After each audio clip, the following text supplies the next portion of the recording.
In March 1947, Earl Louis Mountbatten and his wife Edwina arrive in New Delhi. The great-grandson of Queen Victoria and second cousin to George VI, Mountbatten brings a regal presence to the drama of India's independence. As the last viceroy, he bears responsibility for India's fate. 2nd of April, 1947. I have now completed my first week in office. I should like to be able to paint an encouraging picture of my first impressions, but feel it would be misleading if I did so. The scene here is one of unrelieved gloom. At this early stage, I can see little common ground on which to build any agreed solution for the future of India. The only conclusion I have been able to come to is that unless I act quickly, I may well find the real beginnings of a civil war on my hands.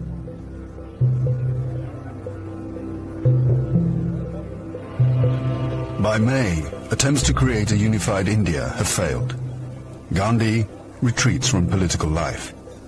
Muhammad Ali Jinnah, leader of the Muslim League, and Jawaharlal Nehru of the Indian National Congress concede to divide India. Fearing a total loss of control, Mountbatten brings forward the transfer of power to August. Two nations will be created by partition, a secular India and a new homeland for India's Muslims, Pakistan. Independence, Nehru addresses the people of India. Long years ago, we made a tryst with destiny, and now the time comes when we shall redeem our pledge. At the stroke of the midnight hour, when the world sleeps, India will awake to life and freedom.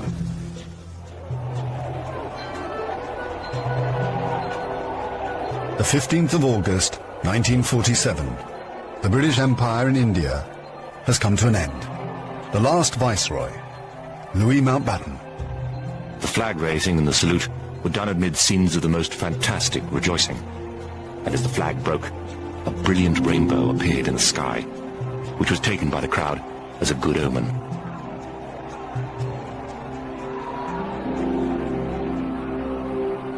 Qasim Muhammad.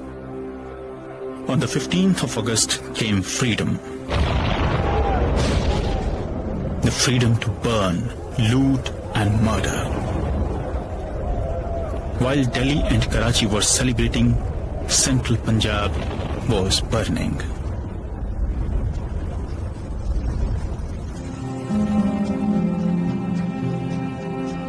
Between August 1947 and March 1948, 4.5 million Hindus and Sikhs are forced to migrate from Pakistan to India.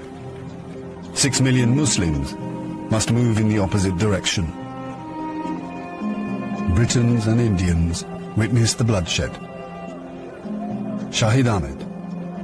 It is a battleground. People have gone mad. Trains to Pakistan are being looted and occupants slaughtered.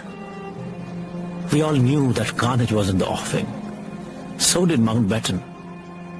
The British Empire, which tried to build India over centuries, can never live down this great tragedy.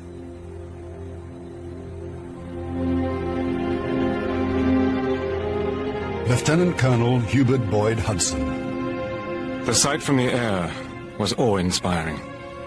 In this chaos, millions of refugees were struggling to get to India or Pakistan. Thousands of others were doing their best to prevent them, murdering them by the hundred. But death is nothing. There are things more terrible than death.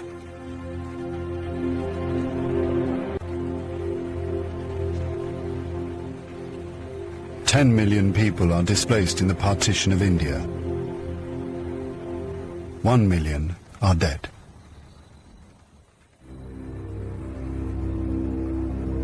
By the summer of 1948, most of the British have left. Hubert Boyd Hudson has been in India for 15 years. India is full of ghosts. Houses I have lived in, now inhabited by Indians, remind me of the days which will never come again.